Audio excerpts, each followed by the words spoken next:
میں سمجھتا ہوں کہ جو آپ کی تربیت ہے اس میں دو چیزیں ہیں. جو آپ کی تعلیم ہے وہ الگ ہے اور تربیت الگ ہے. تعلیم موجودہ نالج آپ تک پہنچاتی ہے.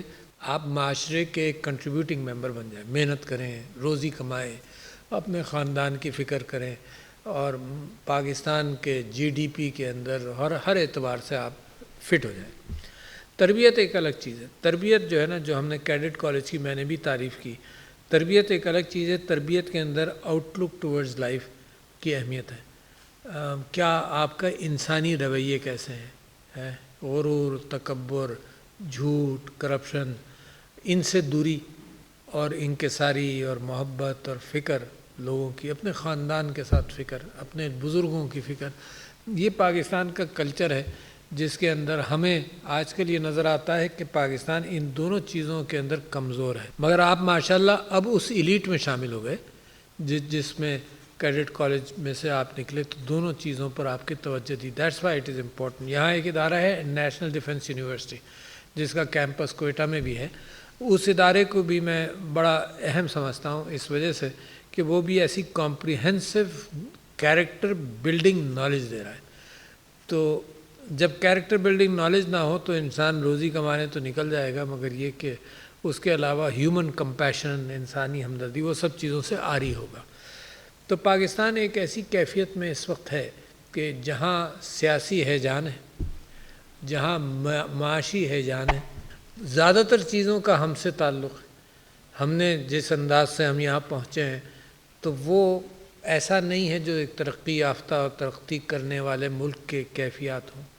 ہم نے اپنے آپ کو لوٹا, جو انڈیزروڈ لوگ ہیں میرٹ کو پروموٹ نہیں کیا. تیسرے یہ کہ علم کے اعتبار سے بھی کنجوسی رکھی.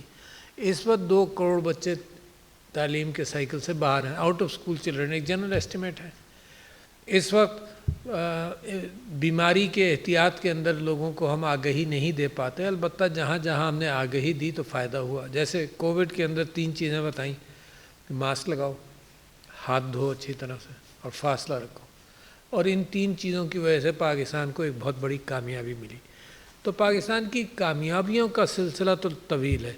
یعنی نیوکلیئر ڈیٹرنٹ کا بنا لینا, تو کنونشنلی ہندوستان مثال کے طور پر اس نے ہم سے دشمنی اختیار کی ہوئی ہے. ہمارا دشمن ملک نہیں ہے, اس نے ہم سے دشمنی اختیار کی ہوئی ہے, تو ہمارا بھی اس کے ساتھ رویہ اتنا ہی ایسا ہی ہے کہ جب کوئی دشمن کے ساتھ کرے. تو ہندوستان کی کنونشنل فورسز اور پیسہ اس نے اتنا خرچ کیا کہ صرف ہم نے اپنا, اور اس میں فوج کا بڑا ہاتھ کہ نیوکلیئر ڈیٹرنس ہم نے بنا لیا. تو کنونشنل فورسز کے جو کم اخراجات تھے اس کے باوجود ہم نے اپنے آپ کو سیکیور کیا. پاکستان کی اسٹرینتھس بہت ہیں. ایک اسٹرینتھ یہ ہے کہ دہشت گردی کے خلاف کامیابی حاصل کی. کوئی سپر پاور کامیاب نہیں ہوئی اس میں, پاکستان کامیاب ہو. یہ بہت بڑی کامیابی ہے. یعنی ہم سے مغرب میں ممالک تباہ ہو گئے, لیبیا تک.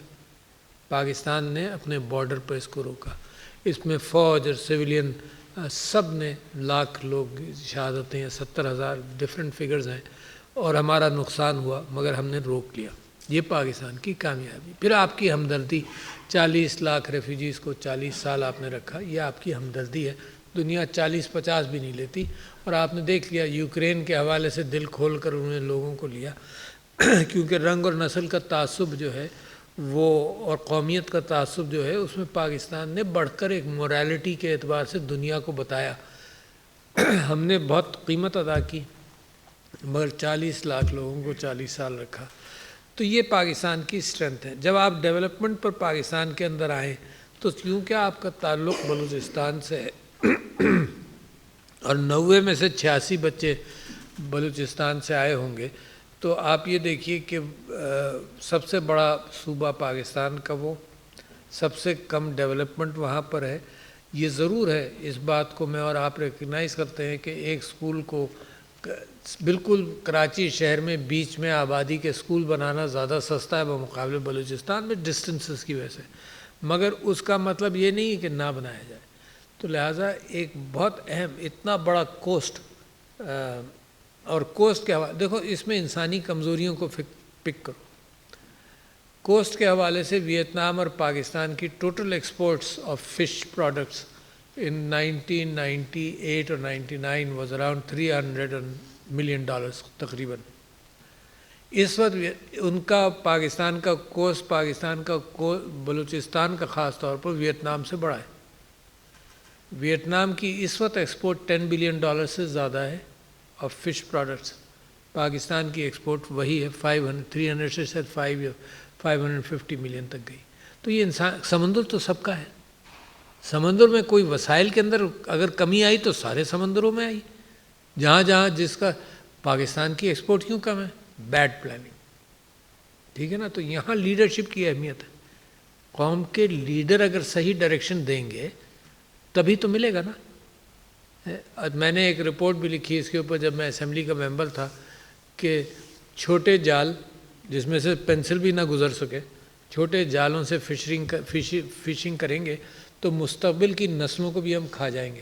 کیونکہ بچہ مچھلی بھی 90% بچہ مچھلی، 95% ان جالوں میں بچہ مچھلی آتی ہے اور صرف 4% کھانے والی مچھلی آتی ہے. اور بچہ مچھلی کا آپ یہ کرتے ہیں جس کو ٹریش کہتے ہیں، بچہ مچھلی کا پھر یہ کرتے ہیں کہ پولٹری کو فیڈ کر دیتے ہیں، مگر نسل ختم ہوئی. تو میں نے تو یہ اپنے پیپر میں لکھا تھا کہ 80% جو مچھلی کی سپیسیز ہیں پاکستان کے کوسٹ پر وہ اب نہیں ہے. تو لہٰذا یہ تو اپنی غلطی ہے. تو بلوچستان کا ایک بہت بڑا ذخیرہ، اور اس میں بے انتہا کرپشن کی بنیاد ہے. یعنی جو منسٹر بنتا ہے نا اس کے وارے نیارے ہو جاتے ہیں کہ وہ یہی غلط کام پروموٹ کرتا رہتا ہے. اس کے ساتھ ساتھ اللہ کا احسان ہے کہ یہ اب ریکو ڈگ کا ایک فیصلہ ہو گیا. اس میں بھی ہماری غلطی کہ غلط فیصلہ کر ہوا کچھ نہیں، پیسہ کچھ نہیں آیا، دھیلا نہیں آیا، اور $6 ارب یا $7 ارب کا جرمانہ ہم بھگت رہے ہیں. تو یہ بھی انسانی غلطی.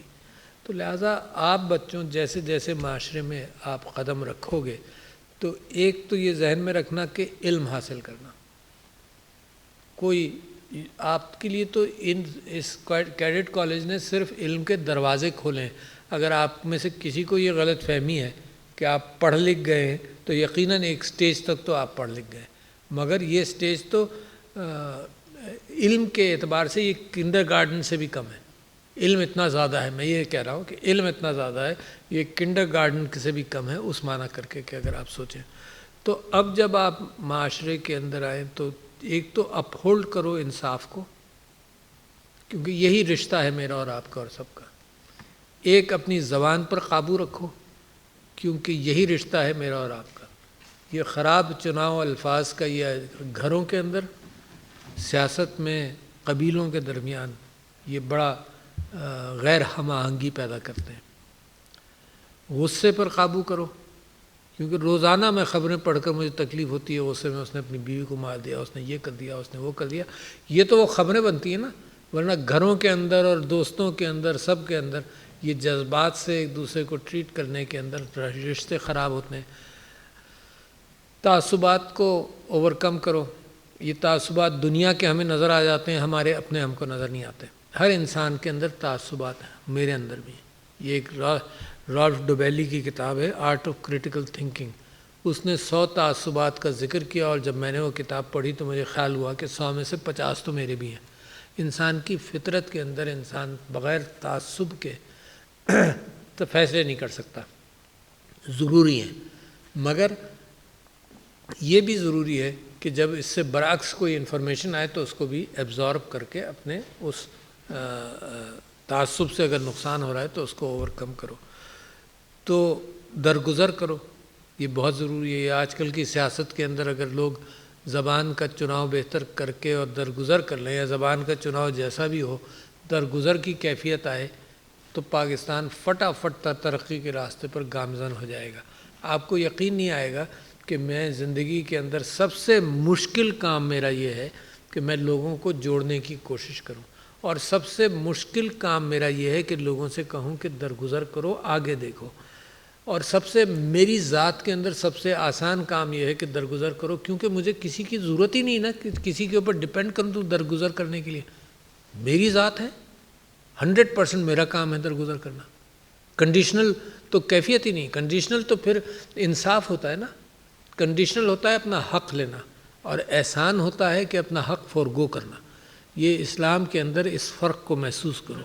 حق لینا لڑ مر کر اسلام اجازت دیتا ہے کہ حق لیں انصاف کے ذریعے، اور مگر پریفر اللہ سبحانہ و تعالیٰ بھی پریفر کرتا ہے کہ احسان کرو. تو احسان جب ہے جب اپنا حق آدمی فورگو کرتا ہے، اور دنیا میں اللہ راستے اور بھی کھولتا ہے.